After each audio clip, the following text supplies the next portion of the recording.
Doa dimulai dengan mendengarkan. Mari kita baca terlebih dahulu Daniel pasal 9 ayat 2. Ya, sudah siap ya? Oke.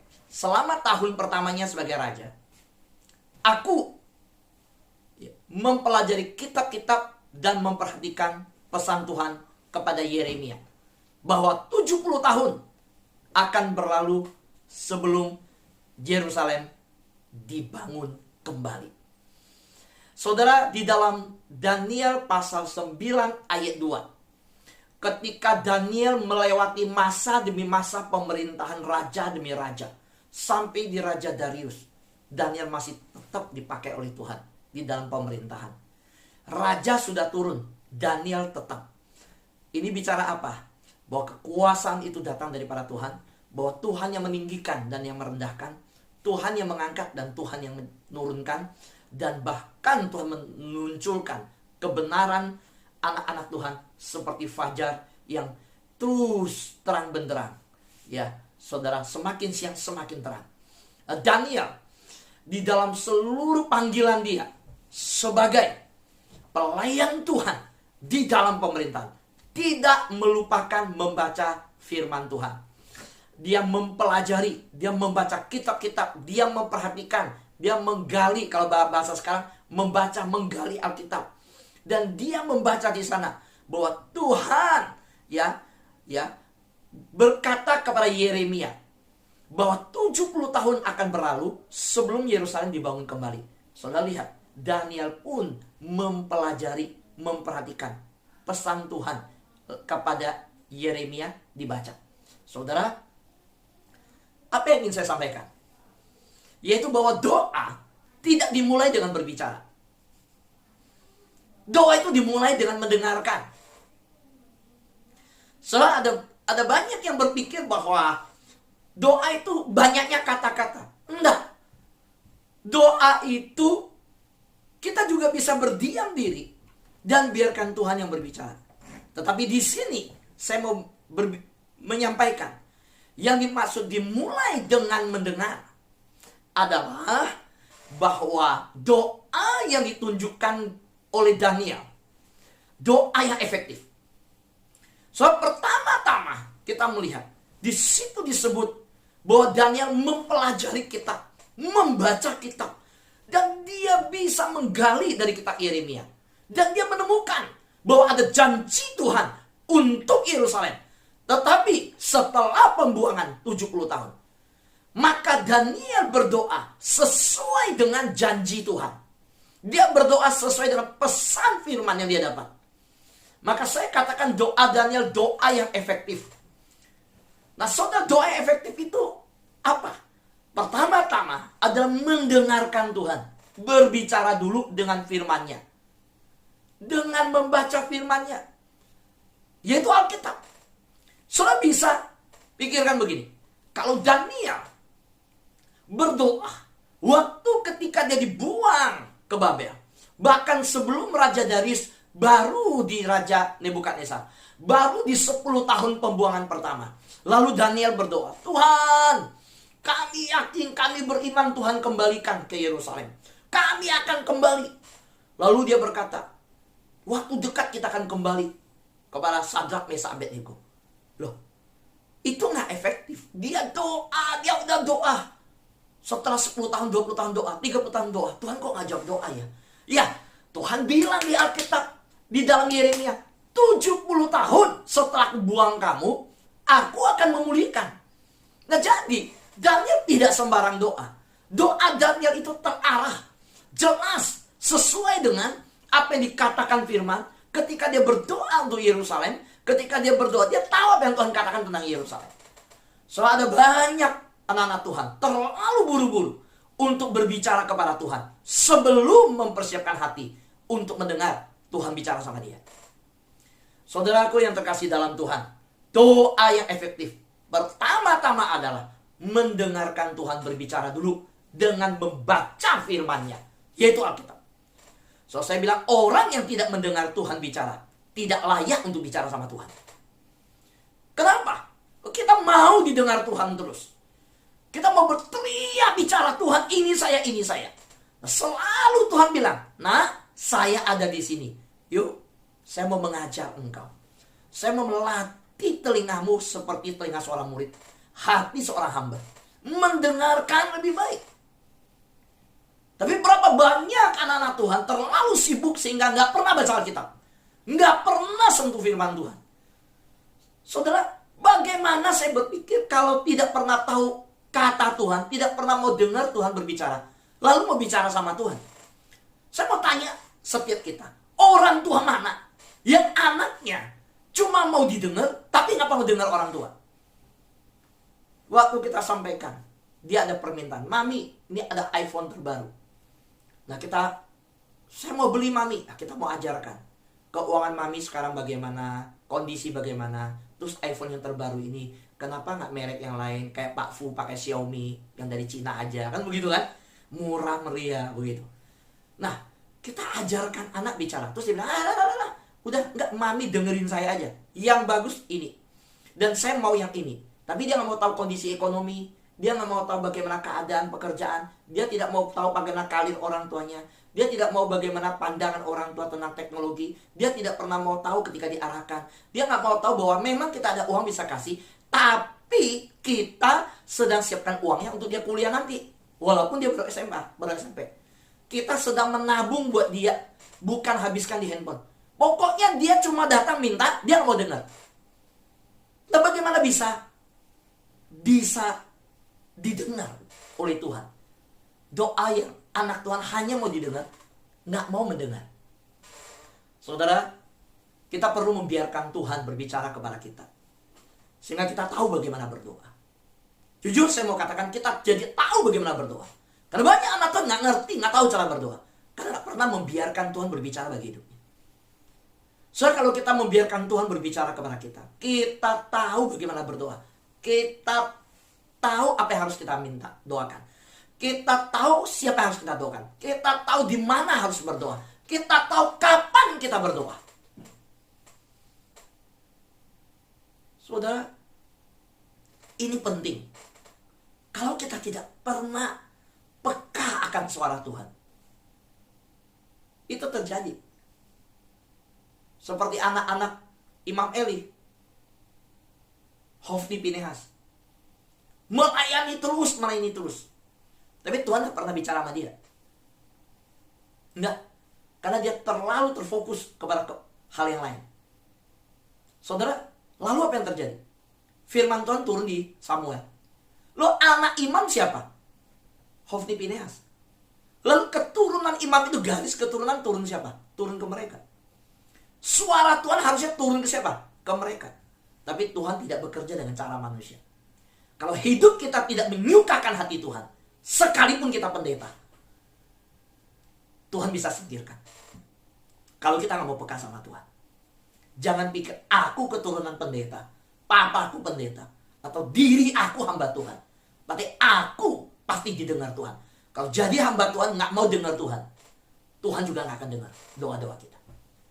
Kalau kita harus menyukakan hati Tuhan, baru kita mengerti. Ya, ketika kita mendengar sungguh peka, kita bisa tahu. Saudara, kalau kita baca di bagian Daniel pasal 9 ayat 2. Saya ulangi baca dengan versi yang lain.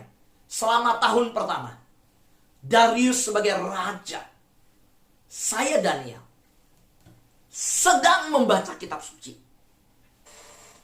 Oh saudara, waktu saya membaca ayat ini, hati saya melonjak kegirangan. Jadi gak ngantuk saudara. Semalam saya sampai hampir jam 12 malam. Saya bilang, dahsyat ini ayat. Dahsyat Tuhan, terima kasih Tuhan. Sepanjang hari saya renungkan, apa Tuhan?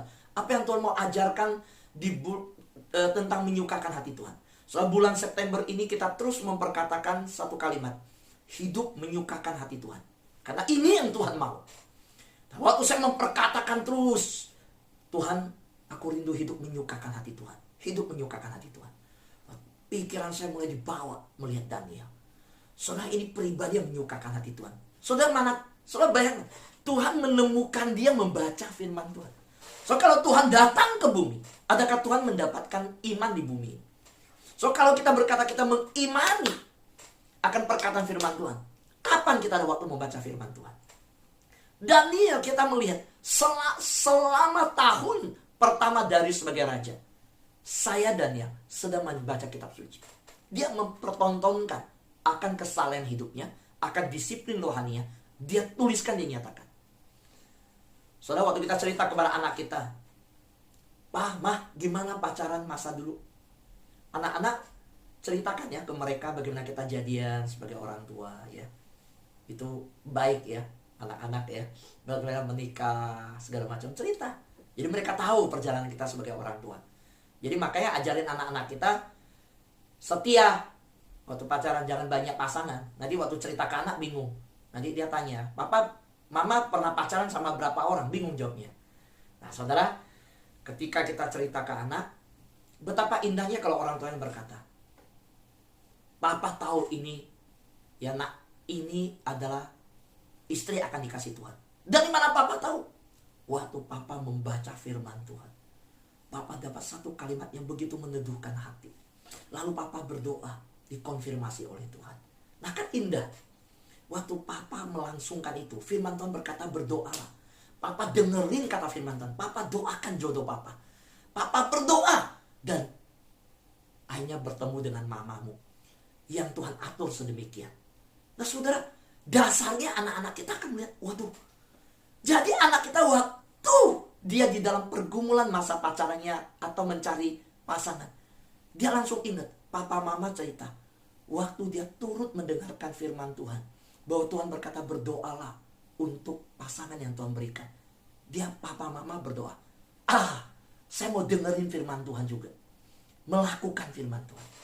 Saudara, saya melihat bahwa ketika Daniel mengungkapkan di sini, dia sedang membaca kitab suci. Ini satu teladan luar biasa. Saya lanjut baca, perhatikan. Saya melihat bahwa Tuhan memberitahu Yeremia. Ya, Daniel berkata, ya, saya melihat bahwa Tuhan memberitahu Yeremia bahwa Yerusalem akan menjadi reruntuhan kosong selama berapa tahun? 70 tahun. Nah, Daniel tahu.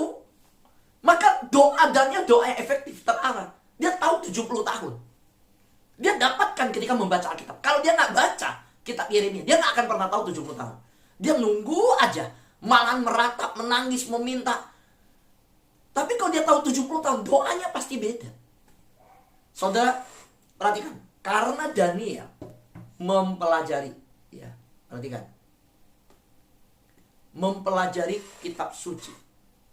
Daniel tahu apa yang telah dijanjikan Allah dan apa yang dituntut dari Israel. Karena itu Daniel bisa membuat keputusan yang bijaksana. Saudara, kalau pelajari 70 tahun mereka belum kembali. Belum. Sebenarnya persisnya kalau hitungan 68 tahun. Ya, jadi perkataan 70 tahun adalah angka bagi orang Yahudi yang memakai kegenapan, ya, 70 tahun. Nah, kenapa mereka belum kembali setelah 70 tahun? Apakah berarti Tuhan ingkar janji? Enggak juga. Karena Daniel tahu apa yang dijanjikan dan apa yang dituntut oleh Tuhan. Jadi Tuhan berkata 70 tahun aku kembalikan setelah dalam pembuangan. Tetapi kamu harus hidup dengan pertobatan dan perubahan selama dalam pembuangan. Kalau kamu tidak bertobat, kamu gak akan balik. Nah, jadi Daniel tahu, gak berhenti di angka 70. Daniel tahu tuntutan Allah.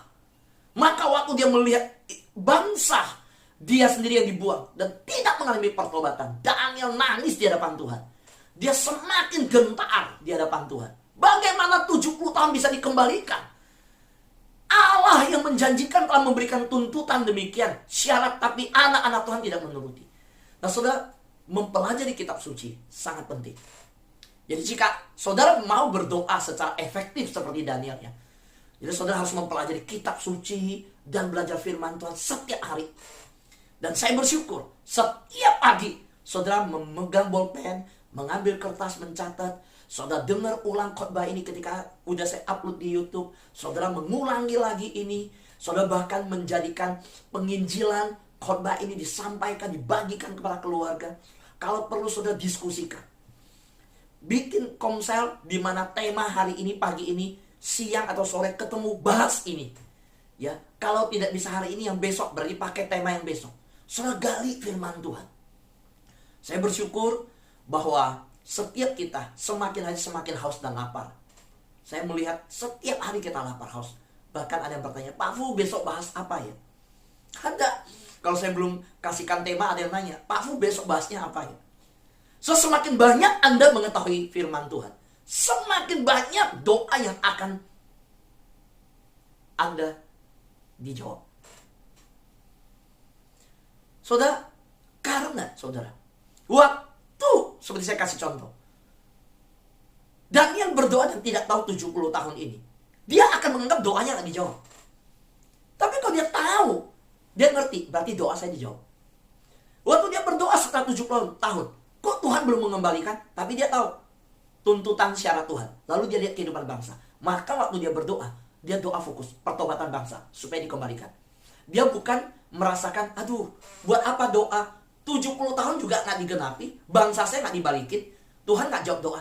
Itu bukan Tuhan nggak jawab doa, saudara, karena nggak ngerti firman. Tapi kalau ngerti firman, kita sadar, benar kok doa saya dijawab kok. Saudaraku yang terkasih dalam Tuhan, setiap pagi, ini harapan saya. Saudara, saya mau beritahu kita, setiap pagi dan pada waktu malam, sebelum tidur, ingat ya, sebelum tidur, luangkan waktu beberapa lama, siapkan waktu, dengar firman Tuhan, dengar Tuhan berbicara. Gimana dengarnya Pak Fu? Baca Alkitab, lalu tidur. Saudara, paksa diri kita, berikan standar sebegitu. Sebelum saya baca Alkitab, saya akan baringkan kepala tidur. So, sebelum, kalau kita kan biasa berdoa sebelum tidur, saya percaya, oke, semua sudah berdoa. Yang namanya doa itu udah otomatis dah.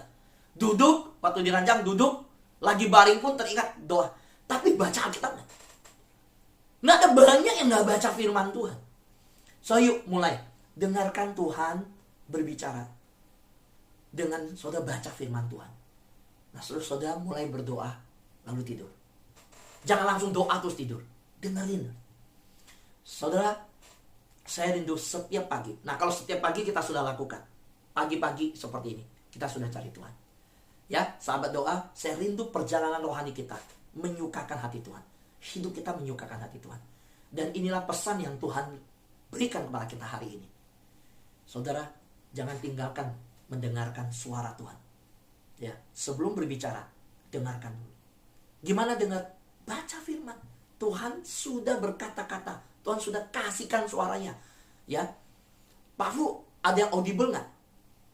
Secara khusus, itu kedaulatan Tuhan bisa kasih. Tetapi Tuhan bisa memakai pembacaan firman Tuhan yang sudah kita hafal, kita taruh di hati. Itu akan Tuhan munculkan dengan kuasa Roh Kudusnya ketika kita berdiam diri datang pada firman. Saudara, mengembangkan kebiasaan belajar Alkitab dan berdoa setiap hari akan membuat saudara lebih kuat secara mental, emosional, spiritual. Saya percaya saudara akan alami perubahan itu kalau saudara mulai bangun kebiasaan. Mulai hari ini, Tuhan, saya mau menyukakan hati Tuhan. Saya mau mulai baca Alkitab. Saudara akan lihat, saudara akan lebih kuat secara emosi, spiritual. Saudara akan lebih kuat secara mental. Saudara akan lebih percaya diri, tidak takut, tidak stres. Saudara, membaca, punya kebiasaan membaca Alkitab akan meningkatkan seluruh bidang kehidupan saudara. Maukah saudara? Doa saya, saudara mulai menyiapkan waktu mendengar suara Tuhan yang telah diberikan kepada kita. Alkitab itu buka, baca, jangan simpan. Saudara yang terkasih dalam Tuhan, membaca firman Tuhan setiap hari.